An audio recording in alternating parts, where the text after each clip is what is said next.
Fíjate que a lo largo de la historia y sobre todo de los avances médicos, siempre los animales han sido los conejillos de Indias. De hecho, el término conejillos de India es precisamente un animal, ¿no, güey? Para la experimentación en la ciencia. ¿No? Los ratones de laboratorio, los simios, los conejos y principalmente los perros. Tan solo hay que recordar que el primer ser vivo en salir del planeta fue Laika, ¿no? Una Perrita, perra. ajá, la perrita. Y fueron precisamente los rusos. Los perros siempre han sido utilizados para innumerables experimentos, ¿no? Y en esta ocasión quiero hablar de lo que considero es la muestra más brutal de experimentación en los lomitos, man. Los lomitos. ¿No? Y te quiero hablar de los experimentos rusos en perros.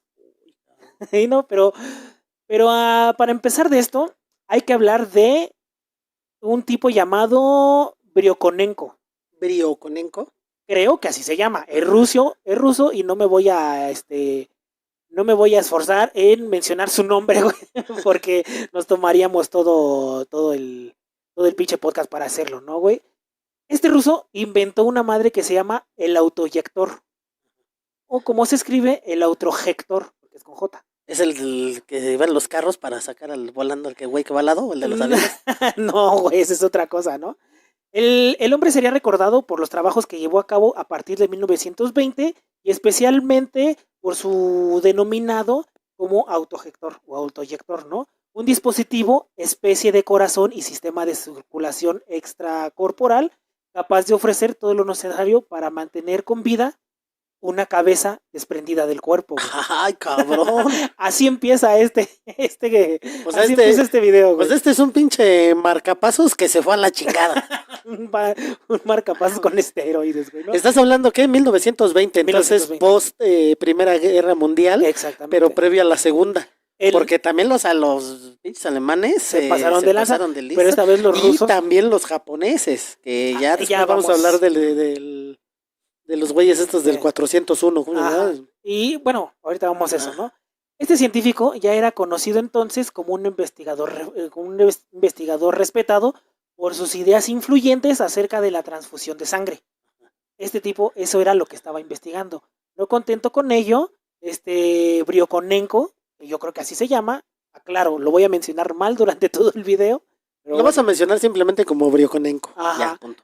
No se ponía límites de ningún tipo, ni éticos ni morales. Quería llegar hasta los límites de lo posible y en ese momento tenía entre manos una investigación inaudita, güey.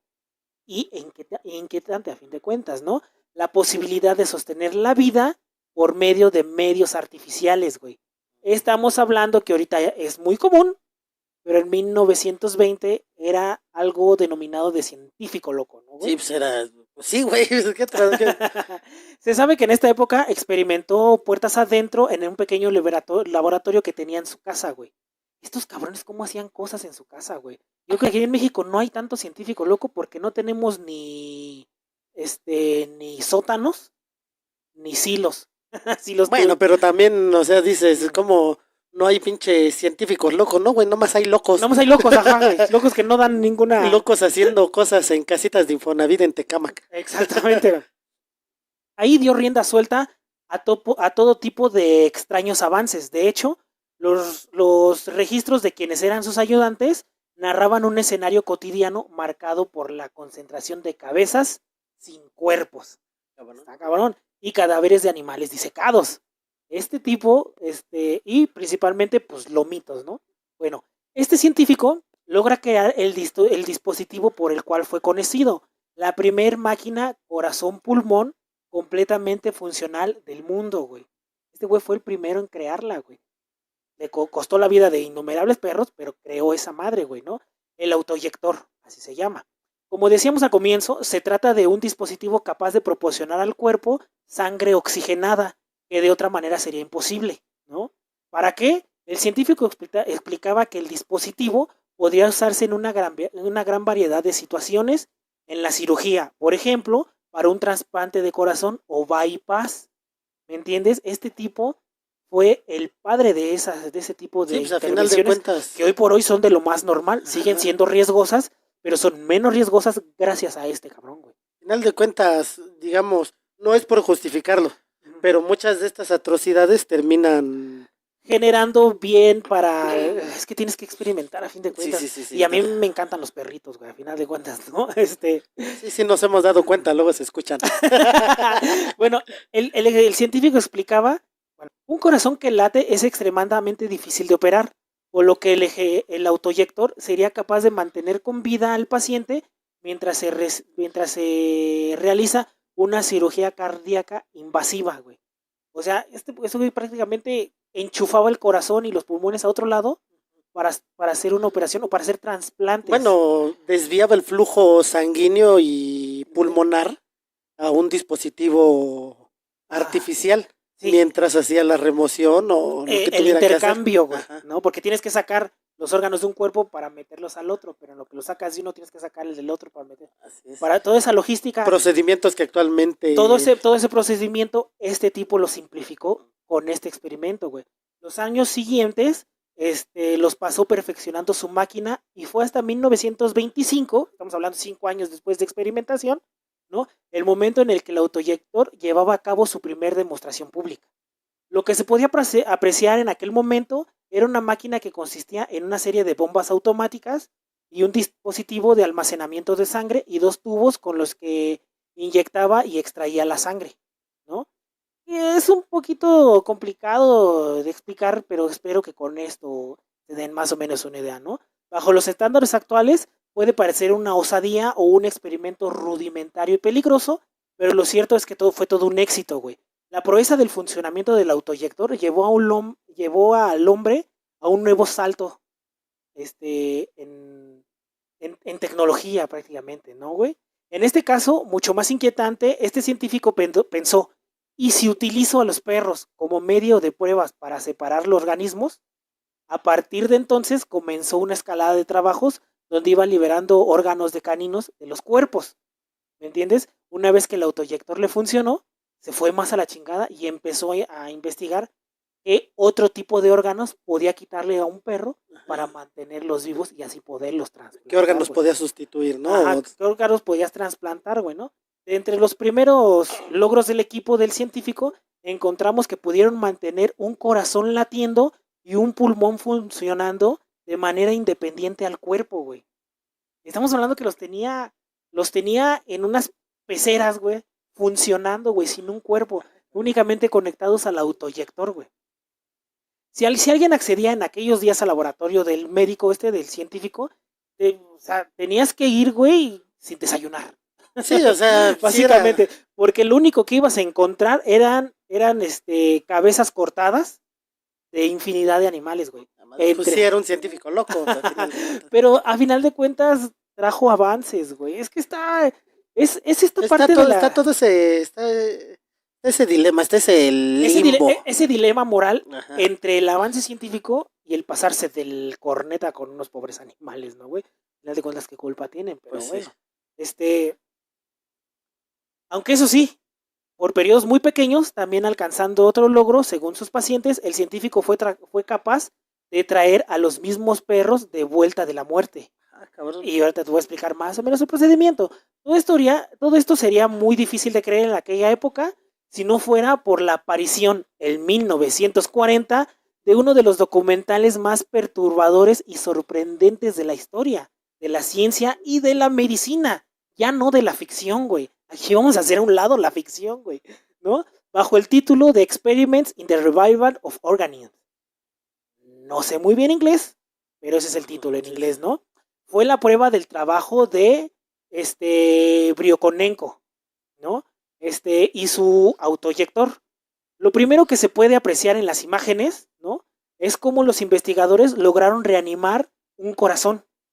Aunque quizás el momento más inquietante surge con la presentación de la cabeza del perro, güey. Y esas imágenes son reales y esas imágenes las puedes ver, güey. Me parece incluso... Sí, me acuerdo. No sé si ahorita en YouTube los puedes ver, güey. Nosotros no los vamos a poder poner. No. Pero los puedes encontrar, güey, ¿no? Las imágenes muestran a los investigadores colocando la cabeza de un perro recién cortada en la mesa, güey. Sí, que es un perrito negro, ¿no? No, es un perrito blanco, güey, ¿no? Se aprecia cómo el perro se mantiene conectado a un suministro de aire y de sangre, ¿no? Finalmente, y como prueba del éxito del experimento, podemos observar cómo se pone a prueba la cabeza con una serie de estímulos para demostrar que efectivamente la cabeza estaba en pleno control de sus facultades, güey. Empiezan a estimular la cabeza, güey, ¿no? De lo inquietante pasamos a lo macabro, güey. Fíjate, ahorita vas a ver por qué, güey. Y te digo que vamos a lo macabro por esto, güey. El perro es capaz de ajustar sus pupilas, güey. De mover la boca, incluso tragarse un calamelo y lamerse el hocico, güey. ¿Cómo demonios logras que una cabeza se trague algo, güey? ¿Me entiendes? Son así como las caricaturas, ¿no? Se cayó luego. Pues sí, güey. Suena repugnante, pero sí, güey. Y el perro se lame el hocico, güey, ¿no? Pero este científico no terminó aquí, güey. La última sorpresa, ¿no? Con el que muestra, la última sorpresa que tuvo este güey es que muestra la resurrección de un perro, güey, ¿no? El animal es desangrado. ¿Cómo? A través de un proceso donde se implica el drenado de la sangre del perro vivo para luego dejarlo desangrarle durante unos 10 minutos. O sea, al perro lo desangran durante 10 minutos, ¿no? Tras su eventual muerte, podemos observar cómo los investigadores muestran que el cuerpo no responde a ningún estímulo. El cuerpo está muerto. Desangraron el perro hasta morir y no responde a ningún estímulo, a nada, pero ya es un perro completo. Hacemos a un lado la cabeza y pasamos a otro perro, pero Sí, completo, nada más que lo mataron, pues. Bueno, luego uno de los científicos que estaba ahí, conecta al perro al autoinyector a través de las arterias y las venas y bombea la sangre que han extraído al perro anteriormente y después de un breve periodo de tiempo, el corazón del perro comienza a funcionar otra vez, güey. Al perro lo regresaron a la vida. Todo esto está en el documental, güey. El documental, si eres animalista, si te gustan mucho los perritos, es brutal, güey. Es mejor que te quedes nada más con la explicación a verlo. Pero pues si eres... Mira, güey, en este podcast nos gusta el morbo, mano. Es muy sabroso, güey. Entonces, difícilmente lo vas a encontrar en YouTube completo. Pero si lo encuentras, hasta ahí dejémoslo, ¿no? No lo busquen. Déjense con lo que estamos contando. Yo más o menos recuerdo haber visto un par de imágenes. Ajá. En Google, así en las imágenes, nada más, ni siquiera el video. Ajá. Y sí, es aterrador. Ojo, güey, vamos a la mitad de la historia, ¿no? El video se publicó por primera vez en 1943 durante una presentación ante una reunión con científicos norteamericanos en el Hotel Waldorf Astoria. Para hacer un paréntesis, Nueva York. El Hotel Waldorf Astoria está en Nueva York y es donde se hospeda el rey de Zamunda en la película Príncipe de Nueva York, ¿no? Sí, yo por eso que sé que está en Nueva York, no porque haya ido. Sí, bueno. Se trataba de una producción que buscaba impresionar al mundo sobre los avances soviéticos. A final de cuentas, hay que tener en cuenta que... Cuando todavía eran amiguis, ¿no? Ajá, pues hay que tener en cuenta que los rusos fueron por mucho tiempo aliados de los norteamericanos y esta alianza se comprueba en la Segunda Guerra Mundial, ¿no? Donde son los rusos los que realmente ganan la guerra y los gabachos nada más llegan a sacarse una selfie. Pero bueno, ese es otro tema, güey. Hay que tener en cuenta que este documental y esta película que fue presentada para médicos en Estados Unidos no dejó de ser, a final de cuentas, una propaganda soviética, güey, ¿no? Que buscaba impresionar al mundo sobre los avances médicos que estaba teniendo la nación, ¿no?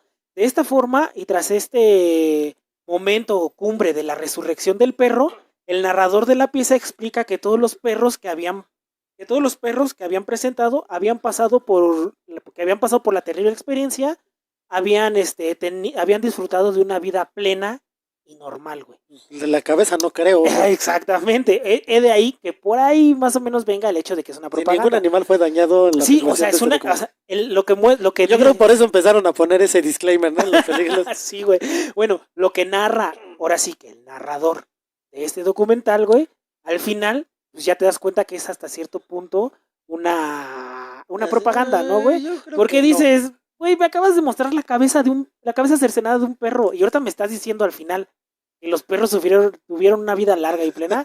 No me vengas con esas mamadas, ¿no? Bueno, a lo mejor fue una vida como, no sé si conocen la historia del pollo Mike, el pollo que vivió como 6 meses sin cabeza. Sin cabeza, bueno, pero él no tuvo una vida plena, no tenía cabeza, güey. ¿No? Bueno, ¿qué hay de cierto y qué hay de falso en esto? Bueno, el consenso general es que el video tenía una clara intención propagandística, como te lo digo, sobre los logros científicos y médicos de la Unión Soviética, ¿no? A final de cuentas, hacer una dictadura lo que más quieren hacer es propaganda de lo chingones que son. Y recuerden que esto es dentro de 1920. Ajá. Yo creo por eso cuando estalla la Segunda Guerra Mundial, Estados Unidos no se quiso meter. Tanto en ese pedo, ¿no? Ni madres. Obviamente, para los detractores, ¿no? Se trata de una pura y simple falsificación, ¿no? Pero lo cierto también es que el día de hoy nadie es capaz de probar con autoridad que muchas de las cosas que vemos en el video sean ciertas. Los ángulos de la cámara son muy ajustados, güey, ¿no? Con el agravante de que cambian con frecuencia. ¿Me entiendes? O sea, las tomas del documental dan juego a ciertas especulaciones, ¿no? O sea, que se podría prestar a que sí es falso. Uh-huh. Se podría decir, ¿no? Al final es un artículo propagandístico. Pero de todos modos. Aunque la cámara no se mueve, parece estar realizada con la intención de resistirse al escrutinio científico. O sea, ahí moviendo la cabecita. No, posiblemente es que, aunque la escena del perro, de la cabeza del perro es brutal, solo es una pequeña fracción en la que se ve la cabeza por sí sola. Después, cuando está el movimiento de la estimulación al perro, se ve únicamente la toma del perro. Lo que hace pensar a los detractores de la época en que la cabeza del perro cercenada era un perro diferente al perro estimulado. ¿Me entiendes? O primero hicieron la primera, después le mocharon la cabeza y lo pusieron. Ajá, sí me entiendes a qué. No es que sea una marioneta o una falsificación, sino que estos güeyes agarraron perros diferentes, los machetearon, los pusieron y luego al momento de estimularlos utilizaron un perro normal. ¿Me entiendes? Sí. Bueno, esta es la mitad de todo este pedo, güey, ¿no? Pero en Futurama sí se podía. Sí, güey. Pero bueno, la cabeza cortada solo sobrevivió unos minutos bajo la circulación artificial. El autoyector sí se comprobó que funcionaba, ¿no? Pero solo funcionaba durante unos minutos. Lo que decía el documental es que funcionaba horas. Y eso es completamente falso también, ¿no? Como se asegura en el fragmento original. De la misma forma, los perros resucitados salían del experimento con un severo daño cerebral. Y por lo general no vivían más de unas pocas horas. En el video aseguraba que pasaban una vida plena y normal. ¿Me entiendes? O sea, se especuló en este primer documental de este científico que no sé pronunciar su nombre, güey. Se empezó a ver muchos detractores. Los detractores que decían, el video es falso, el video tiene ediciones, el video te están presentando un perro mutilado y después, al momento de presentarte el estímulo, es otro perro. Y otros tipos decían, es que el autoyector sí sirve, pero a final de cuentas es un artículo inútil porque solo mantiene vivo a los animales por un corto periodo de tiempo. Entonces, la comunidad científica de aquel entonces se debatía entre si es falso o si es verdadero, pero inútil. Porque puedes mantener viva una cabeza separada del cuerpo, pero ¿por cuánto tiempo, güey? Por casi nada, ¿no? Y al final de cuentas... los soviéticos tenían otros datos. Ya puedes dejar el tema más, güey. Bueno, aún así, el trabajo de Briokunenko, no sé cómo mencionarlo, ¿no? Por el que fue tan grande que cualquier teoría debe ser sopesada contra el hecho irrefutable de que su investigación contribuyó directamente a grandes y enormes avances en el campo de los soportes de vida artificial o de trasplantes de órganos. Esto sí es muy real, güey. Todos esos experimentos tan controversiales, que si es real y que si no y así, sirvió para, a final de cuentas, lo que se está viviendo hoy en día, que es los trasplantes de órganos y mantener la vida de maneras artificiales, güey. Eso es real, güey. Los aportes de este científico fueron reales, güey, e importantísimos, güey, ¿no? Sí, pero obviamente tenemos que hacer a un lado la increíble crueldad hacia los animales para llegar a este fin. No, al contrario, no deberíamos de hacer a un lado todo esto, ¿no? En este caso, Pues digamos, ya ves que se ha presentado mucho por la cancelación y todo eso, que se debe de separar la obra del artista, ¿no? Aquí se Yo debe de creo que en saber, este caso es completamente necesario saber quién es el eh, que hizo todo este tipo de atrocidades. pero que nos llevó a, A un avance, sí, a un avance nos pudo haber científico. llevado un avance, como quieras. Bueno, Pero a mí, fíjate, a mí lo que me sorprende es verlo desde el contexto de la gente de los 20. sí. Ten en cuenta que los carros, ¿cuánto tiempo tenían? ¿10, 15 años de existir? Ajá, sí, sí, sí. Y de repente ya mantenías viva una cabeza. Ajá, ya veías algo así, o sea, Por eso la ciencia ficción en aquel entonces se explotó bien cabrón, güey. Lo estabas viviendo en ese momento, ¿no, güey? sí, Pero bueno, ahora vamos al final de toda esta historia de experimentos de los rusos con perros. Y el final viene de la mano de un científico, ahora sí lo voy a mencionar, llamado Demikov. Ese sí lo puedo mencionar, ¿no? El científico anterior fue sin duda alguna el precursor y el maestro en esta carrera rusa que vivieron por acercarse al mismísimo personaje de Frankenstein, ¿no? El científico anterior fue el primero en revivir seres muertos, güey. ya seres. Pues no te estoy Bueno, diciendo sí, que sí, sí. drenaron la sangre de un Sí, sí, animal, me se la quedé, yo pensé que ibas a decir seres humanos, dije, no, ay, no, no, no, no. cabrón, de Reanimator, ¿no? De, Seres muertos, ¿no? Fue el primero en acercarse a este gran mito de Mary Shelley llamado Víctor Frankenstein, ¿no? Bueno, estoy hablando de Demikov. Este hombre subió la apuesta del científico anterior, ¿no? No le era suficiente con una cabeza de perro, güey. Este tipo quería hacerlo con dos cabezas, ¿no? Y así fue como presentó su trabajo en 1954, en donde utilizó un pastor alemán y la mitad del tronco de un cachorro cocida al cuerpo, ay, güey. qué poca, como cat dog. No mames. Sí, güey. Estamos hablando que el primer científico dejó una gran escuela y el segundo dijo, ah, mira, sí se puede. Y fue más allá, güey, Ah, ¿no? bueno, bueno, yo creo Ahí que te está. va. La operación con las dos cabezas de perros se trataba del primer trasplante del mundo que involucraba todo un sistema que comprendía diferentes órganos. Estamos hablando que cortó un cachorro a la mitad y se lo pegó a un cachorro, a un perro completo, güey, ¿no? Pero eso a mí sí se me hace una pendejada. Me recuerdo un capítulo de Los Simpson en el que Krusty dice que una ocasión Homero Simpson le regaló un hígado. Ajá. No era de él y no lo necesitaba, pero se lo dio. Es que sí, güey, durante un tiempo podemos decir, es que, ¿para qué esto, güey? ¿Para qué cortarle la cabeza a un perro y mantenerla viva? ¿Para qué cortar la mitad de un perro y ponérsela a otro? Pero Y estás hablando de que estás mochando al perro por lado. Estás haciendo un cat dog, güey. Nomás. sí, güey, Estás haciendo un dog dog. estás tirando una buena mitad de perro, güey, nomás para desperdiciarla en un No, experimento. pero es Bueno, que sí. Bueno, el científico explicó que se trataba de un procedimiento de 3 horas, donde se cortaba el cuerpo del cachorro en dos, entre la quinta y la sexta costilla, y vinculaba sus arterias y venas a las de un pastor alemán para finalmente colocar y coser el lomo del perro adulto a la cabeza del cachorro. O sea, cortaba la cachorra, cortaba, es que suena muy, muy sencillo, pero fíjate, corta, todo aquello que tengan animales en su casa, imagínense cortar a su perro a la mitad, güey. pero es que también lo que dices de que lo cortaba en 3 horas. ¿Cómo dices? No, el procedimiento duraba 3 horas. De todos modos, güey, pues que lo cortó de un machetazo o qué. Yo creo que ya O llegaban sea, con el perro cortado, no sé, güey. No, güey. Está muy raro, pero sí existe y ahorita vamos a esto, güey, ¿no? Bueno, ya. Vinculaba las arterias y las venas de un pastor alemán para finalmente colocar y coser el lomo del perro adulto a la cabeza del cachorro, ¿no? Para ello, dejó abierta su tráquea junto al esófago. De esa forma, el suministro de sangre al cachorro se mantenía a través del sistema circulatorio del perro adulto, güey. Esto no lo quiero explicar más allá, pero creo que tal vez sí podemos poner la foto.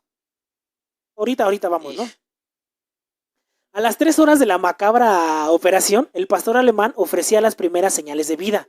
Horas más tarde lo hacía la segunda cabeza que ahora que le habían integrado. La lamentable monstruosidad murió de una infección después de 6 días, güey. Este güey utilizó los experimentos del científico anterior para ir más allá. El científico anterior lograba mantener a sus experimentos horas y este güey logró mantenerlo durante 6 días, güey. ¿Cómo comía el cachorro? Quién sabe, güey, ¿no? Deja tú cómo comía, dónde iba lo que comía. Ajá. Aún así, Demikov no dejó que este pequeño contratiempo lo detuviera en su carrera, Durante los 2 años siguientes llevó a cabo un mínimo de 20 operaciones de este tipo. Estamos hablando que hay 40 perros involucrados, güey. 20 operaciones, 40 perros, güey, ¿no?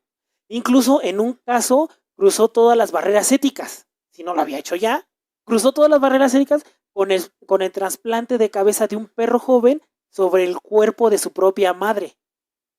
Esto con el fin de buscar compatibilidad. O sea, hizo un trasplante de cabeza. Ajá. Sí, ¿no? sí, sí. O sea, le cortó la cabeza a 2 perros para poner la cabeza de un perro en otro perro. La cabeza del perro cachorro se la puso a la mamá. ¿No? Con esto de buscar... Los límites de la ética de esos años estaban muy... Bueno, estamos hablando que es poquito antes de la Segunda Guerra Mundial, güey, ¿no? Mamen. Con el trasplante de cabeza de un perro joven sobre el cuerpo de su madre. Bueno, eso ya lo dije, ¿no?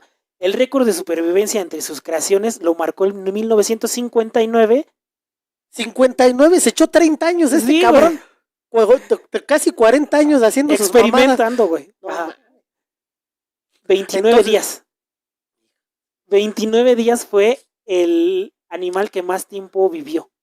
No sé si te acuerdas que hace como unos 10 años, como unos 5 años, se empezó a hablar de un ruso que tenía esclerosis múltiple y que le iban a quitar la cabeza y se le iban a poner a otro, ¿no? Que a final de cuentas se echó para atrás, güey. Sí, no sucedió. ¿Tú crees que hubiera sido factible ya con la tecnología actual? Es que tenemos los experimentos de Brioconenko y de Demikov, güey, que lo demuestran con animales. Que también con la tecnología actual, güey, era un hecho que ese güey iba a poder lograr vivir unas cuantos días en el cuerpo de otra persona, pero iba a morir. El pedo es que su temor a morir le impidió seguir adelante con la...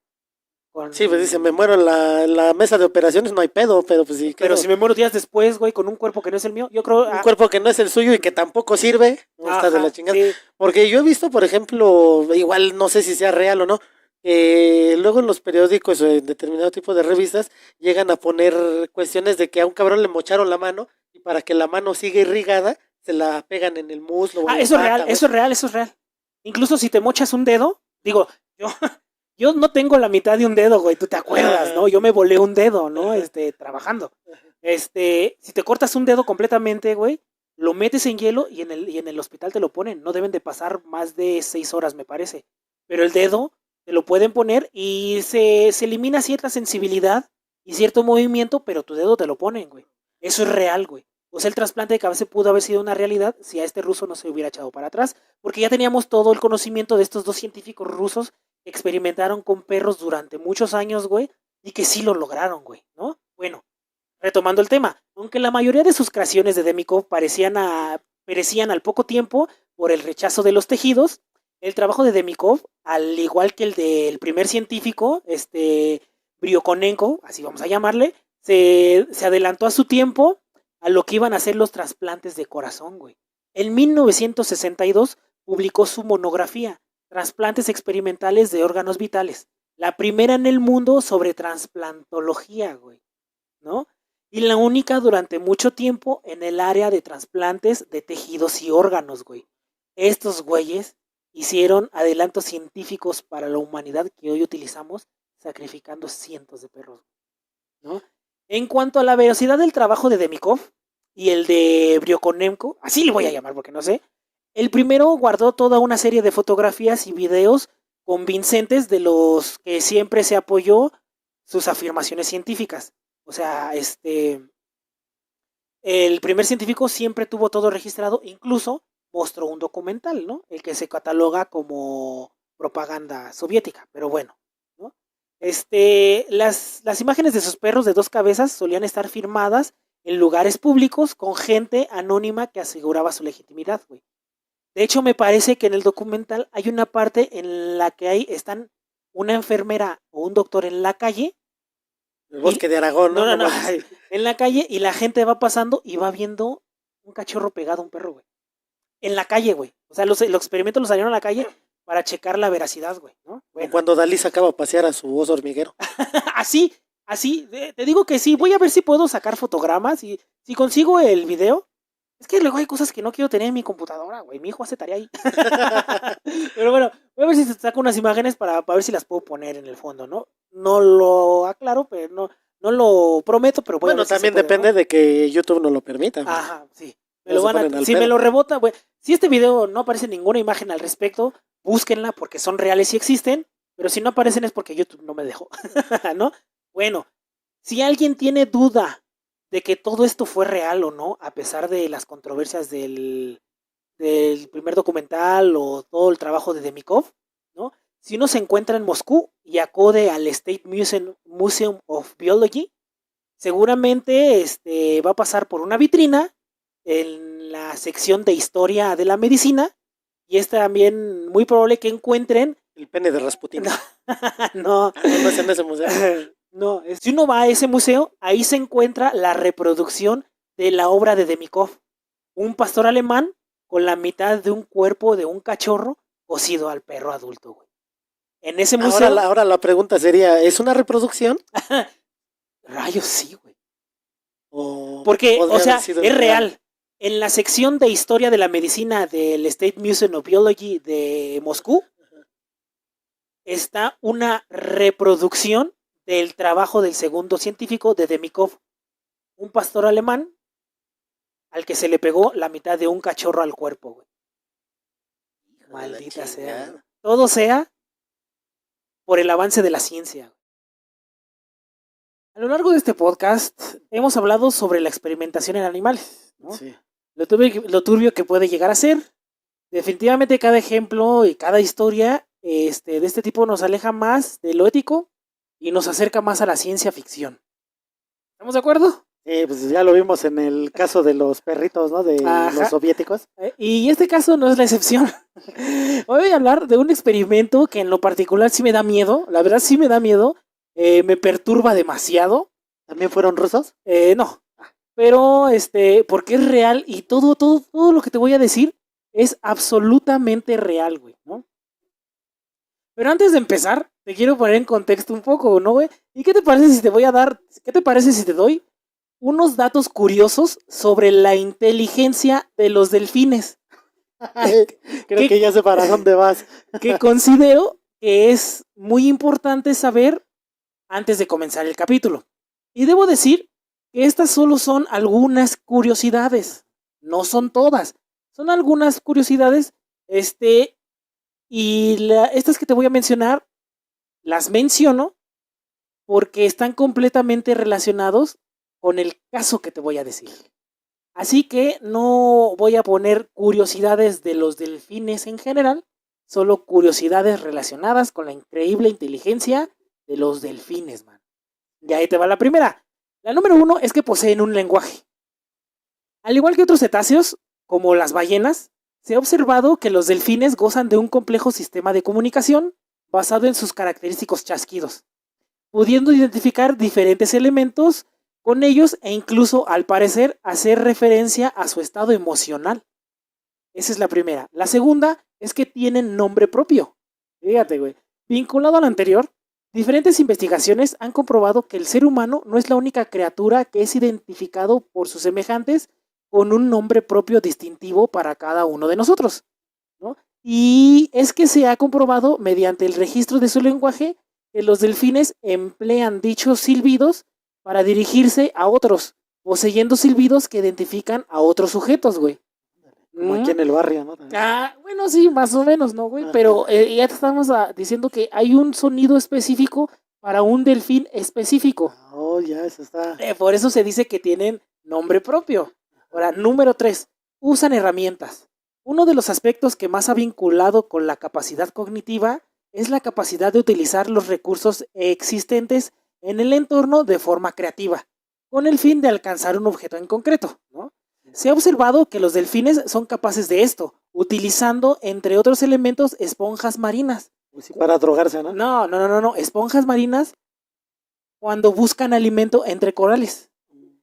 Esto exige algunas habilidades cognitivas considerables, comprendiendo el hecho de que pueden experimentar daño y la necesidad de emplear un elemento para evitarlo, así como encontrarlo y darle un uso práctico. Usan las esponjas, güey, para ponerlas en los corales y poder meter su boca, es alargada, y no lastimarse con los corales, güey.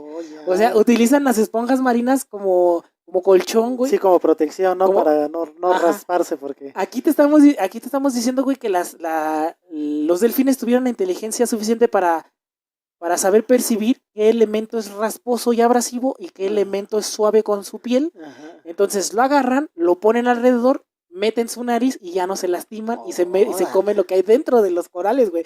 Aquí ya me está empezando a dar miedo los delfines, man. Pero bueno, número 4. Tienen sexo por placer. La mayor parte de los animales se reproducen únicamente en temporadas en las que las hembras son fértiles.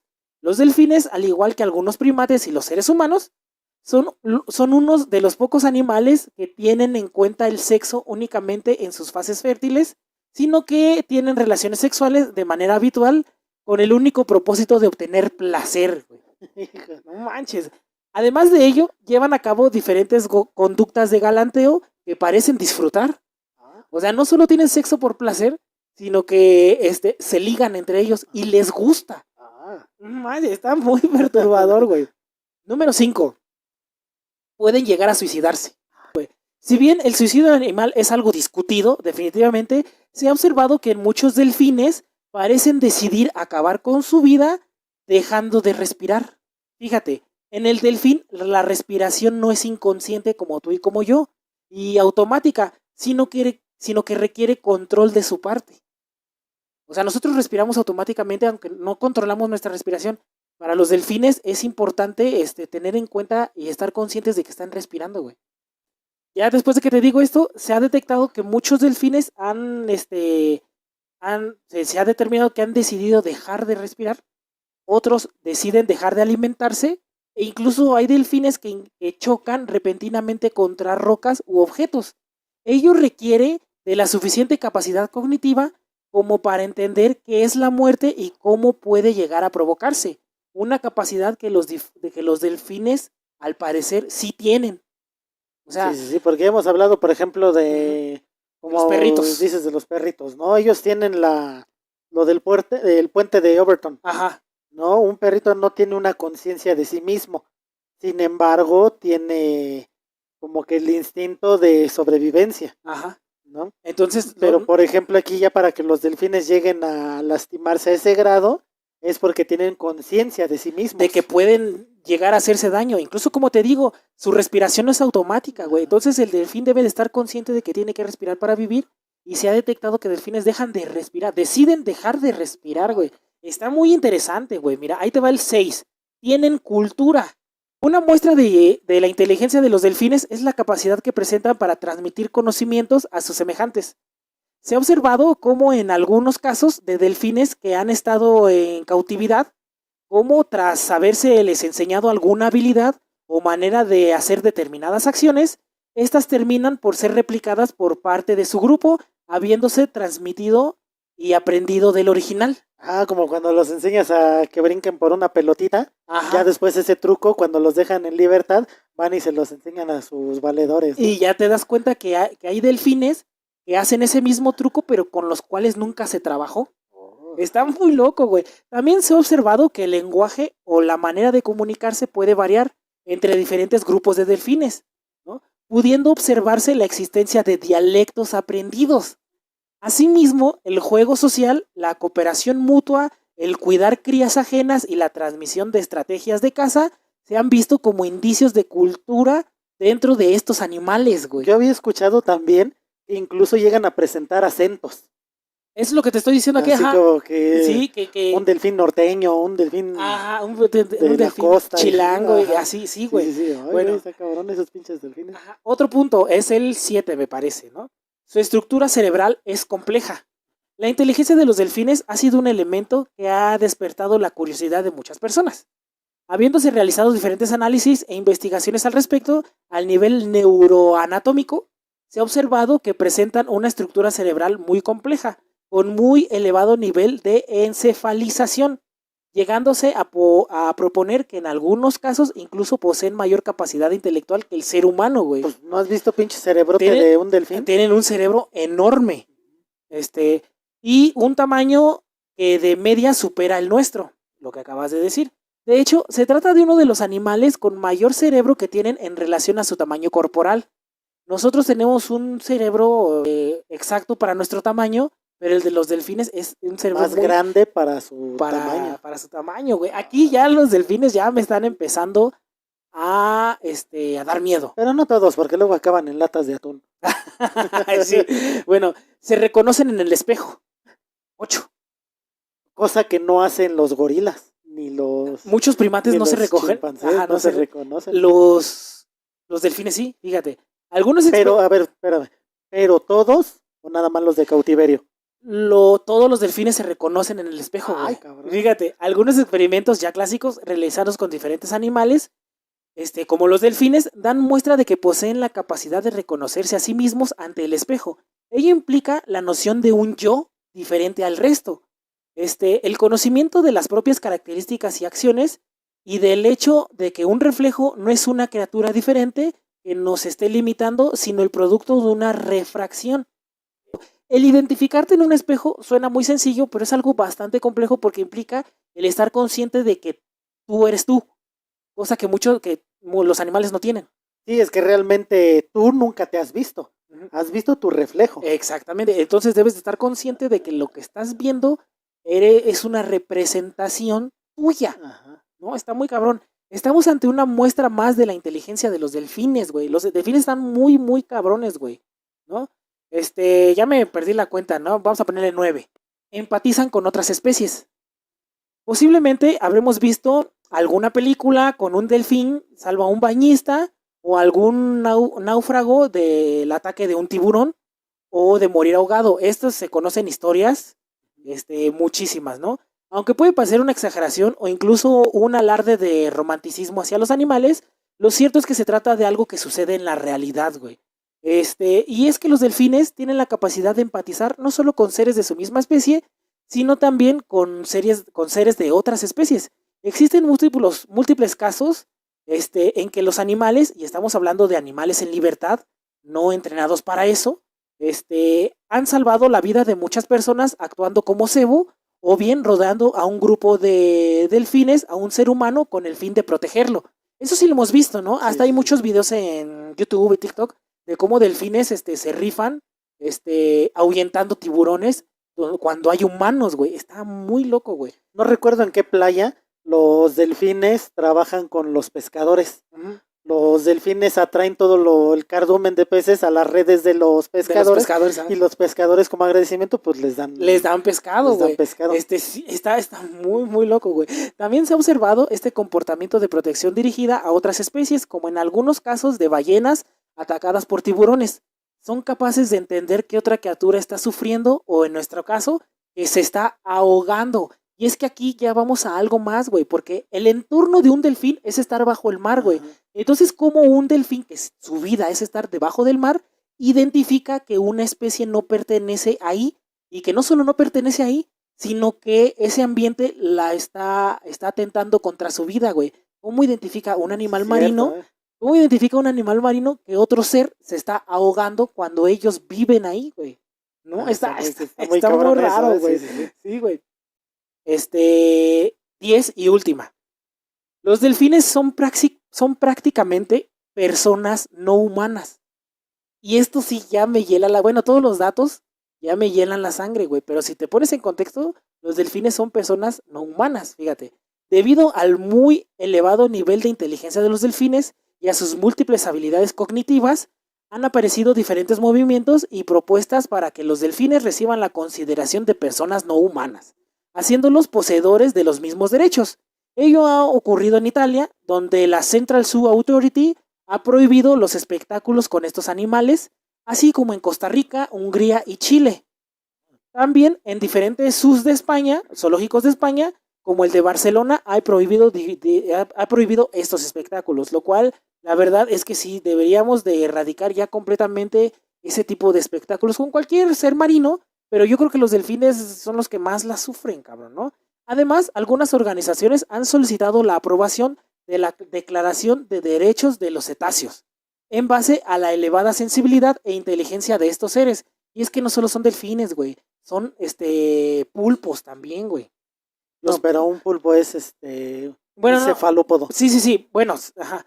Pero también los pulpos son seres bastante inteligentes, güey, ¿no? E incluso yo creo que por ahí le vamos a dedicar un capítulo completo a los cefalópodos, güey. Porque se tiene la teoría de que no son terrestres, güey. Es un animal que llegó, no que y nació no como aquí, lo que normalmente se tiene la noción de que llegan pequeños microorganismos. No, sino que llegó ya el ser como tal y se adaptó a las profundidades marinas. Ajá. Es un ser jodidamente inteligente. Pero bueno, todos estos... Sí, ¿no viste el capítulo de los Simpsons de los delfines, güey? Ay, bueno, ya. Todos estos datos curiosos que te di, hay muchísimos más. Pero estos que te acabo de dar están completamente relacionados a este caso, güey. Por eso los seleccioné. Entonces, para lo que te voy a contar a continuación, hay que tener en cuenta todos estos datos que te acabo de dar porque los seleccioné porque se relacionan con el caso. Bueno, vamos a empezar. En 1965, el neurólogo John C. Lilly comenzó un experimento científico en las Islas Vírgenes. Pretendía demostrar que los delfines eran capaces de aprender a hablar inglés. El cabrón se fue más allá, ¿no? Ya les quería hablar inglés. Quería que fueran gabachos los delfines, ¿no? Pero para empezar este pedo hay que hablar del pinche loco o genio de John C. Lilly. Este tipo se graduó en medicina en 1942 y después de graduarse pasó por el ejército donde primero investigó para la Fuerza Aérea la fisiología de las grandes alturas y más tarde se interesaría en el psicoanálisis, la estructura cerebral y la conciencia. Estamos hablando que es un tipo, no es un improvisado, güey, ¿no? Es un doctor y es un investigador de altos vuelos, ¿no? De hecho, este güey es el inventor o creador del primer tanque de aislamiento sensorial. ¿Sabes cuál es? Es el tanque aislado con agua salada usado para meditar y según para tener viajes extracorporales. O sea, la referencia más popular yo creo que es la de los Simpsons, en donde Lisa lleva a Homero a estas cápsulas. Estas cápsulas son reales y las inventó este cabrón. Fíjate, pero bueno, ahorita vamos a hablar un poquito más de este cabrón, ¿no? Ya en los 60s se mete de lleno a la experimentación de LSD y la ketamina. Su rigor científico lo impuso a experimentar con estas drogas él mismo. Ajá, rigor científico. Por lo menos, ¿no? Eran los 60s y el güey era un pinche drogadictazo, pero su adicción la manejaba de método científico, ¿no, güey? Pidió su pinche beca del CONACYT para drogarse, experimentar con drogas. Bueno, lo curioso es que en ocasiones experimentaba él solo y otras más con delfines. Se consumía LSD rodeado de delfines, donde siente que entra en contacto con ellos y participa en sus conversaciones. De esta experiencia le viene la idea de intentar crear una manera más natural de comunicarse con ellos. O sea, de sus pasones de LSD rodeado de delfines es de que le viene la idea de comunicarse con ellos, ¿no? Imagínate ver esa escena, pero como un tercero. Está muy... Dirías asqueroso hippie que le pasa, ¿no, güey? Idiota, ¿qué tanto está? Sí. Como le hacen los delfines. Sí. Mira, él decía, los delfines tienen cerebros grandes y una viva inteligencia y la capacidad de imitar los patrones del habla humana. Hay que tener en cuenta que este güey era un investigador, hay que tener en cuenta que era un doctor y hay que tener en cuenta que los delfines son inteligentísimos. Ahora, si esto lo juntas con LSD, pues ahí te viene algo bastante loco, pero muy real. Bueno, pues se puso a trabajar en su idea y convenció a nada más y nada menos a la NASA para financiar sus experimentos, ya que en aquellos tiempos a todas las agencias les interesaba el estudio del lenguaje por la posibilidad de posibles comunicaciones con el espacio exterior. Sí, estamos hablando de las épocas del MK Ultra, ¿no? Del MK Ultra, de los viajes espaciales, güey, de todo este pinche explosión de la ufología y todo ese pedo, güey. Bajita la mano, las organizaciones estaban metiéndole dinero. Estados Unidos acaba de comprobar que sí dio mucho dinero. Estamos hablando de los tiempos de Blue Book, ¿no? Entonces la NASA sí le dio dinero a este científico, güey, para que comenzara sus investigaciones, ¿no? Bueno, la NASA le dio dinero a Lilly y comenzó la experimentación en un centro en las Islas Vírgenes, un laboratorio delfinario llamado la Casa del Delfín. Pero la verdad es que Lilly siempre andaba de viaje o drogado. Así que decidió dejarle la experimentación de campo a Margaret Howe. ¿Y quién era esta señorita? Bueno, pues déjame te digo. Margaret Howe Lovatt era una joven de aproximadamente 25 años, sin conocimientos científicos, pero que le gustaban los animales. Y era fan de los delfines en especial, ¿no? Se entera que cerca de su casa llevarán a cabo experimentos con delfines y buscaban ayudantes, ¿no? Ella se inscribe, se apunta para ayudar a la experimentación.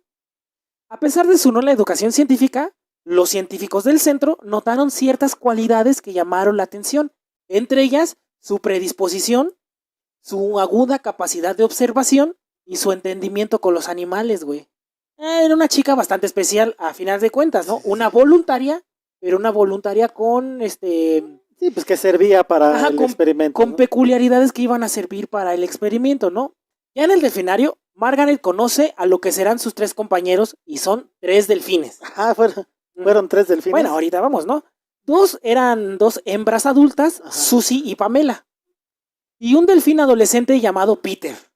Híjole, bueno. Uno de los objetivos del experimento era demostrar que el lenguaje se transmite desde la madre y que es muy importante en la relación continua y afectiva. El problema es que el buen Peter no veía a Margaret como una madre. Y ahorita nos vamos a adentrar en todo este pedo, güey, ¿no? Para este punto ya tenemos a Margaret acompañada de sus 3 alumnos. Y la misión es enseñarles, tratar de enseñarles a hablar inglés a sus 3 delfines. Después de unas cuantas clases, por así decirlo, deciden centrarse en el delfín más joven, o sea, Peter. El problema era que después de las lecciones que Peter recibía por las mañanas, ya al finalizar la tarde regresaba con sus compañeros delfines y esto hacía que se olvidaran sus lecciones cada día, ¿no? Decidieron quedarse con el delfín más joven porque le vieron una capacidad de atención más que las delfinas adultas. Agarraron a delfines muy idiotas. Pero aquí se toparon con pared porque cada que el delfín se iba con sus compañeros al delfinario, ya cuando regresaba ya se le había olvidado absolutamente todo, ¿no? Algo tenían que hacer, ¿no? Así que los científicos deciden apostar por un método un poco más radical, y es que Margaret y Peter pasaron no solo las mañanas juntos, ahora pasarían día y noche juntos, ¿no? Para esta parte se crea un pequeño, por así decirlo, apartamento, donde vivirían juntos, los dos, ¿no? Constaba de 2 cuartos y un pequeño balcón exterior, y es ahí donde pasaron 6 días a la semana. Y el 7º día, Peter regresaría al delfinario. Aquí ya estaban pasando más tiempo juntos, ¿no? Margaret contaba con un escritorio empotrado a la pared y un camastro que también estaba empotrado a la pared, ¿no? Para estar lo más cerca posible de pero fuera del agua. Todo estaba diseñado para que Margaret pudiera caminar por las habitaciones y Peter tenga el agua suficiente para que esté cómodo. Y es ahí donde pasan el tiempo juntos y es donde estudian, juegan, comen, duermen. Todo lo pasan juntos, aproximadamente 10 semanas pasan juntos, güey. Y aquí ya viene lo tétrico, ¿no? El experimento fue relativamente exitoso. Peter logró aproximar su lenguaje al humano. Sí lo lograron, güey. Sí. Y emitir sonidos parecidos a palabras en inglés como ball, won, we y hello. Eventualmente, Margaret también aprendió un poco el lenguaje del delfín. Un aprendizaje mutuo, güey. Está bien loco esta parte, güey. Y sin drogas todavía, ¿no? Ajá, no utilizó LSD. Todo el LSD se lo estaba metiendo John C. Lily, él, ¿no? Pero aquí no hubo drogas, güey. Aquí hubo una constante convivencia de 2 seres inteligentes, güey. Fíjate lo extraño que es que un delfín llegue a bueno, fíjate, nuestra comunidad nos pide mucho que hablemos sobre animales actuando como humanos. Yo creo que este capítulo, güey, los va a satisfacer completamente porque no es un delfín actuando como humanos, sino que es un delfín entendiéndose con humanos, güey, lo cual va más allá, güey, está muy cabrón, güey, ¿no? Y más por el clímax de la historia, ¿no? Sí, bueno, no queda muy claro si Peter sabía el significado de las palabras, ya que una cosa es hacer sonidos que suenen a palabras y otra muy diferente, saber el significado de lo que estás haciendo, o sea, pues como los periquillos, ¿no? Pues, bueno. Pero lo que queda claro no era el lenguaje aprendido, sino que Peter cada día sentía más atracción por Margaret. Eso era un hecho irrefutable. Él se empezó a enamorar de la... Exactamente. Durante el experimento, Peter alcanzó la madurez sexual y comenzó a manifestar atracción hacia Margaret. La relación maestra-alumno pronto daría un giro. Los primeros acercamientos son delicados, pero poco a poco la frustración de Peter se va haciendo más violenta, dejando en ocasiones moretones en las piernas de Margaret, ¿no? La joven cuenta que Peter es un ser enérgico y un poco frío. Llevaba una escoba de mango largo para rechazarlo, aunque no siempre era necesario. Pero Peter siempre duerme al lado de Margaret. No, aquí ya está empezando a dar un chingo de miedo, güey, ¿no? Esta parte del experimento está tomado de las notas de Margaret, ¿no? Ajá. Fíjate, ahí vamos. Él siempre tiene hambre y por lo general me despierta temprano para que le dé de comer, cuenta Margaret. Se está volviendo un poco travieso. Cuando contesto el teléfono, se enfada y grita. No solo enamorado, era un tóxico el hijo de la chingada, ¿no, güey? En la 4ª semana de convivencia, Margaret asegura que el animal se excita sexualmente varias veces a la semana, güey. Y ahorita vamos a ver cómo es que se da cuenta Margaret, ¿no, güey? Me parece que sus deseos están obstaculizando nuestra relación. Nada en círculos a mi alrededor. Choca una y otra vez con mis piernas y no puede controlar su actitud hacia mí. Hace algo similar al cortejo, me muestra su abdomen y su área genital para que la acaricie. En su manera es hacerme participar en algún tipo de juego sexual, güey. Peter es un cachondo, güey. Es un degenerado Peter, güey. Pobre Margaret, güey. Margaret confesó también que al principio sentía raro, pero que con el tiempo comenzó a disfrutar del cortejo del animal y de las caricias que le hacía, güey. Esa pinche vieja también. También estaba, bueno, no hay que culparla, todo es método científico, ¿no, güey? Sigue Margaret. Las actitudes de Peter hacia Margaret eran definitivamente incontrolables, al grado que se pensó en la idea de llevar a Peter con delfines hembras para que pudiera desahogar sus impulsos, o sea, echarse un palo, pues, ¿no? Pero esta idea no gustó tanto, ya que podría pasar lo mismo que al principio, o sea, podría perder el avance que se tenía al llevarlo con otros delfines, porque hay que recordar que sí hubo avances, ¿no? Se le olvida el inglés al mamón. Pocos, pero avances, ¿no? Y estos eran que el delfín sí logró imitar los sonidos exactos de palabras en inglés, como ya te lo comenté. Tenían el miedo de que al llevarlo con hembras y se apareara se le olvidara estos avances, ¿no? Así que Peter fue regresado con Margaret. Una vez más juntos, Peter cambia su táctica de cortejo. Esta es más tranquila, ya no lo golpea a Margaret, pero que no golpea a Margaret no significa que su nueva táctica sea menos perturbadora que la anterior del buen Peter, ¿no? Comenzó a frotarse en las piernas de Margaret y mostrarle sus genitales en plena erección. Peter es un degenerado, güey. Y es aquí cuando pasa algo que la verdad ya no creo que sea tan científico. Ya que como Peter estaba en ese plan, estaba en un plan muy jarioso. Pues era el plan Harvey Weinstein. Ajá, o sea, Peter era Harvey Weinstein. Hijo de su chingada madre. Pues la verdad era, bueno, no, güey. Peter era Charlie Sheen. Pues la verdad era imposible enseñarle algo, pero Margaret se negaba a perder a su alumno, güey. Bueno, aquí tal vez me rebusqué, pero bueno, el cortejo de Peter era tan cabrón y su excitación al ver a Margaret era tan cabrón que ya no, era muy difícil de enseñarle, güey, ¿no? La convenció. Espérame, era muy difícil enseñarle ya nuevas palabras en inglés a Peter, ¿no, güey? Pero Margaret se negaba a perder a su alumno y la misma Margaret lo describe así, mira. Lo que estaba pasando era como un picor. Así que decidí rascar un poco para quitárselo de encima y seguir adelante. ¿Esto qué significa, güey? ¿Esto qué quiere decir? Que Margaret puñeteó al delfín, güey.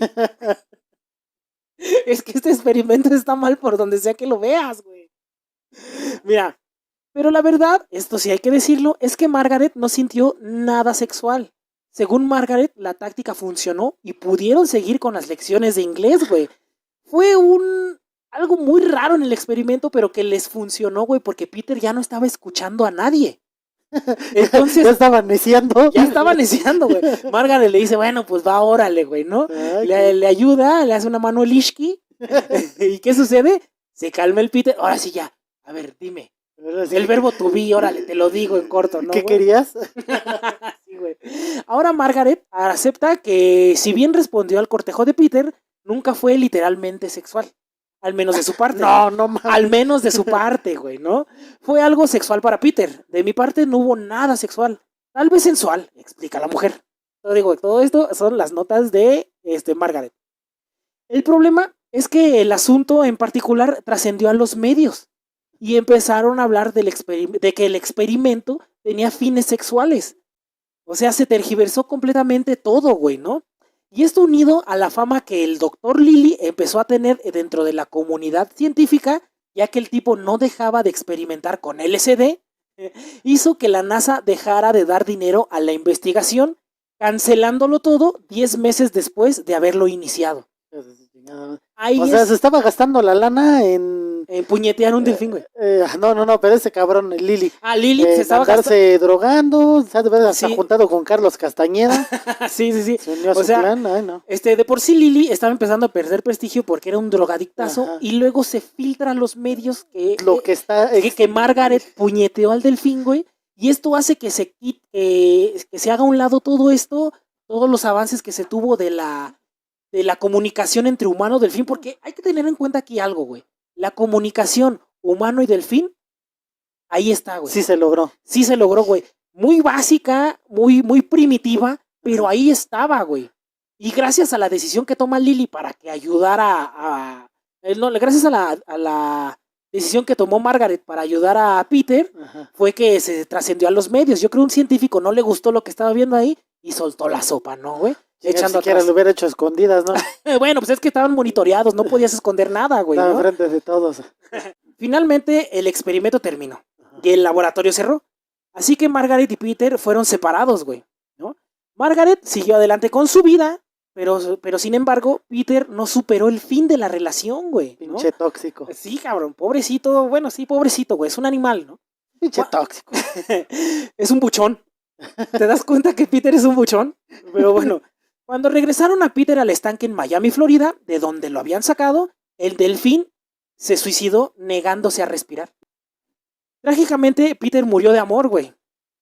Los expertos indican que esto se debió a la increíble depresión que sufrió tras separarse de Margaret. Pero ahora vamos con otro ejemplo de experimentación de humanos para la creación de ¿Cómo lo diríamos? Para el beneficio del ser humano utilizando los humanos. El supuesto beneficio del ser humano. Bueno, porque... ¿Has escuchado hablar de la rata de Bacanti? ¿La rata de Bacanti? Ajá. Me imagino cuál es, para ver. Bueno, en el año 1995, año en que dos investigadores, el doctor Charles Bacanti, un anestesiólogo de la Universidad de Massachusetts, y la doctora Linda Griffith Sima, profesor asistente de Ingeniería Química del MIT, decidieron hacer crecer una oreja con forma humana en el lomo de una rata para demostrar una nueva técnica de trasplante que estaban investigando, güey. Esto fue popular y fue, ojo, exitosísimo, güey. La petición llegó de un cirujano plástico del Children's Hospital de Boston, el doctor Joe Upton, un médico que estaba cansado de ver cómo trataba sin éxito a niños que nacían sin orejitas. O que las habían perdido por accidentes o mordeduras. Todo esto me suena muy conocido. ¿Sí? Pues tú no tienes una oreja biónica. De veras, yo tengo una oreja puesta, sí es cierto. Pero sí es la tuya, ¿no? Sí es la mía. Nada más la reconstruyeron. Sí, yo tengo una oreja reconstruida de muy niño. De un accidente. Me atropellaron, me arrastró el carro y me desgarró la mitad de la cara. Entonces, mi mitad buena es esta. De aquí, de este lado, soy guapo. La que ustedes no ven, esa es la buena. Esa es la sí, es cierto. Para la gente de Spotify, estoy guapísimo, man. Bueno. Así que ambos investigadores se dedicaron a la creación de una oreja en el laboratorio, implantando un tejido de poliéster reabsorbible bajo la piel de una rata de laboratorio sin pelo, para a continuación introducir células de cartílago bovino a través de la fórmula, bueno, a través de la misma rata, ¿no? Sí. La rata criada especialmente sin su sistema inmunológico, la rata no poseía sistema inmunológico para evitar el rechazo del tejido. fue alimentada y cuidada mientras las células del cartílago crecían y se multiplicaban para sustituir la fibra. Está interesantísimo, güey. Una vez la oreja lista para despegar, la rata se mantuvo viva y saludable después de la extracción, según afirmaron los investigadores para calmar a la Sociedad de Prevención de la Crueldad hacia los Animales. Según, voy a estar poniendo las fotos. Sí, incluso me parece que hay clips de la ratita, sí, ¿no? este es el final. El fin de este experimento era nada más estético. Para los niños. Todo esto surgió de una iniciativa de un médico de un hospital infantil, güey. Que es que, ¿cómo trasplantas una orejita, güey? ¿No? O cómo haces una. Porque, ajá, ¿no? Sí, o sea, los chavitos sí sufren mucho, ¿no? O que a ti de grande te quiten algo así, no hay pedo, ¿no? Pero de morro yo creo que sí afecta demasiado. Pobre ahora chamaco, imagínate, ¿no? Que de grande te ponen esa orejita y ya de grande te vuelves peleador de la UFC. Y te va a decir la rata, oye, me pendejo mi oreja. O imagínate que esto hubiera perdurado más y hubieran logrado poner pitotes en las ratas, ¿no? Y que esa tecnología llegara al IMSS y de repente te bajaras el pantalón y tuvieras un ratón en lugar de pito. ¡Ah, se equivocaron! Te afectó ver el video del babo. Te yuyeaste. Sí. Bueno, ya. El ear mouse, como fue conocido mundialmente, no solo provocó terror entre los grupos de derechos animales, sino también en los que estaban en contra de las modificaciones genéticas en los animales.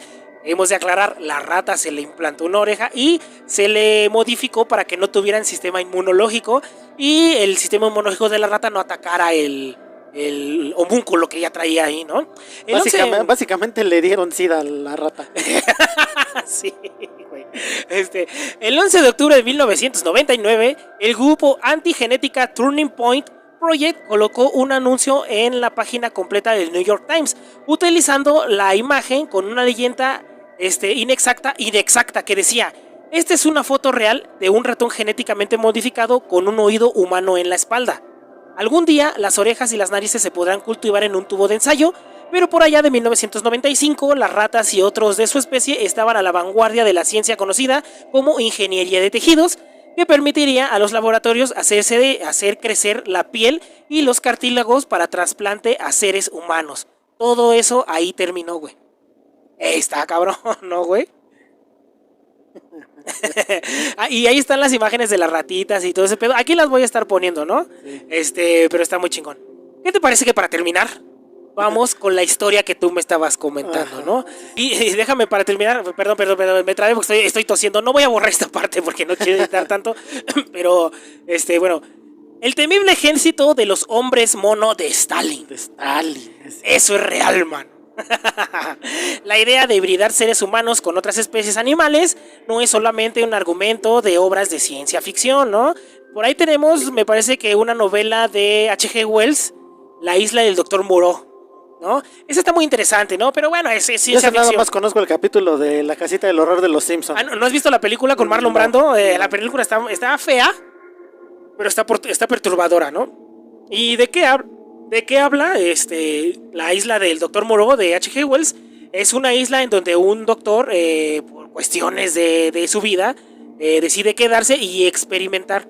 Entonces él empieza a secuestrar seres humanos para implantarles genes de animales, y la isla está llena de humanos con rasgos animal. Iba a decir animales antropomórficos, pero no, porque no son animales humanizados, son humanos animalizados, güey. Está interesante la película de Marlon Brando, véala. Voy a ver si puedo poner un clip aquí. Está chida, güey. Está padre, ¿no? Una película muy feita, pero bueno, güey. Como Kisifur, ¿no? Así. ¿De dónde era? ¿Del Bosque Encantado o de los Monquiquis? Pero bueno, una vez más, y como lo dijimos al principio de este capítulo, la realidad siempre supera la ficción, ¿no, güey? Esta idea, que nos puede parecer descabellada, nos conduce hasta Ivanovich Ivanov, un científico soviético, fundador de la inseminación artificial veterinaria, un campo del que se esperaban grandes cosas. A principios del siglo XX, la hibridación era una técnica considerada como una rareza, tanto en humanos como en animales, básicamente porque no contaban con el beneplácito de la iglesia, y porque ni siquiera los propios científicos estaban seguros de que durante la inseminación artificial no se perdiera algún factor biológico esencial presente durante el coito natural. No sé si me estoy explicando, estoy usando cosas muy técnicas, pero este reportaje sí lo quise aterrizar tal cual es y no meterle mucho de mi cosecha porque creo que es algo un poco complejo, a pesar de que el título es Los hombres mono de Stalin, ¿no? Bueno, las investigaciones que Ivanov llevó a cabo en París, al igual que antes en San Petersburgo, lo habían conducido a la creación de nuevas especies, el cebroide, un ser entre la cebra y el burro, el subrón, un cruce de vaca y bisonte, y otras hibridaciones menores sin nombre. De las dos que te mencioné existieron, güey. Sí, pues ahí fueron reales. Las otras hibridaciones menores no tuvieron nombre porque no tuvieron mucho éxito. Ahí en la Revolución, ¿no? En Tijuana están las cebras con las burro. Para que te saquen la foto, ¿no, güey? ¿Por qué hacer eso, güey? Pero bueno, el cruce, bueno, y en las que usó ratas y ratones, conejos y liebres e incluso antílopes y vacas. Este método era una herramienta para doblegar a la naturaleza y de alguna manera lograr perfeccionarla para contribuir de esta manera a expandir la humanidad. En palabras de Kirill Rosianov, historiador del Instituto de Historia de la Ciencia y la Tecnología de la Academia Rusa de Ciencias de Moscú, no lo voy a repetir, en la primera década del siglo XX, Ivanov había puesto en marcha una técnica que le permitió inseminar 7,000 yeguas y más de 1,000 ovejas. Arropado por el mecenazgo de Iván Pavlov, el primer científico ruso en ganar un premio Nobel. Pavlov, güey, hace rato hablamos de Pavlov. De los perros. Ajá, ¿no? Pavlov estaba metido en pedos bien turbios, güey, de experimentación con animales, güey, ¿no? Bueno, fue el primer ganador ruso, el primer Nobel. Pues en general los soviéticos, en ¿no? 1904. Espérame, ahí vamos, ya sé cuál va a ser el cierre, güey. A eso vas. Conocido por sus experimentos con perros, unos controversiales estudios que dieron lugar a lo que hoy se conoce como el condicionamiento clásico o condicionamiento de Pavlov, y laureado por el régimen zarista. Ivanov se convirtió en el mejor experto mundial en inseminación artificial y llegó a ser consultado por criadores de caballos de todo el mundo. Hacia 1924, cuando Ivanov estaba trabajando en París, consiguió el apoyo de Nikolai Gubernov, un político y funcionario soviético, para empezar en la región africana de Quindia, perteneciente entonces a la Guinea Francesa, un proyecto para desarrollar híbridos entre humanos y chimpancés. A pesar de los recelos de Ivanov, los recelos que Ivanov levantaba en Gubernov, dada la cercanía que aquel había mantenido con Lenin, el funcionario recomendó las investigaciones a Ivanov por la posibilidad de que un ejército de hombres simios avanzara de manera exitosa contra las tropas fascistas y liberales de Europa y Estados Unidos, güey. Este era el plan, güey, y utilizaron al hombre que ya estaba haciendo hibridaciones reales, las que te acabo de mencionar, para lograrlo. También apuntaba que la resistencia que este nuevo ser presentaría ante el frío iba a asegurar la expansión de la Unión Soviética, güey, ¿no? Porque el frío es uno de los némesis de los ejércitos, güey. Y no pregúntale al güey del bigotito. Ajá, le pasó a Hitler, le pasó a Napoleón, etcétera, etcétera, ¿no? ¿Dónde me quedé? Bueno, más allá de las fronteras de Oriente y en especial en la frontera de Manchuria, el que domine las bestias dominará la tierra, afirmó el burócrata. Ahora vamos con los experimentos fallidos. En 1926, Ivanov partió hacia África en busca de monos, mientras en Georgia se construía un laboratorio donde se investigaba con hombres de raza negra, güey. Está cabrón, güey. Según los cánones racistas de la época, se creía que los negros estaban más cerca de los monos. Estoy citando, güey. Sí, estoy citando a Ivanov. Por aquel motivo eran más aptos para este experimento. Paralelamente, también se experimentaba con voluntarios rusos de raza blanca que donaban esperma para tal fin. Durante su estancia en África, el científico soviético experimentó con 3 hembras de chimpancés, a las cuales inseminó con esperma humano, de donantes humanos no identificados, pero como es lógico, el resultado fue negativo.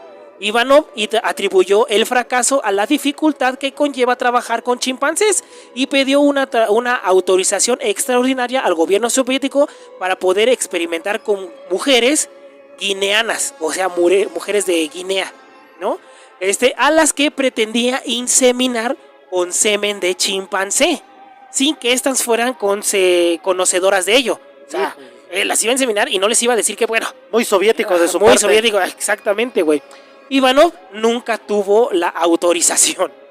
A su regreso a la Unión Soviética, hasta la Unión Soviética, que ya en esas épocas ya estaba experimentando con cortándole cabezas a los perros, porque eso vamos, todo esto de Ivanov pasa mientras en la Unión Soviética también están experimentando, manteniendo vivas las cabezas de perros separadas del cuerpo, güey. Todo está pasando al mismo tiempo, güey. En 1920. Chéquense el capítulo de los perros soviéticos de 2 cabezas. Ajá, sí. Ya tenemos el capítulo, chéquenlo y se dan cuenta que es la misma época, güey, ¿no?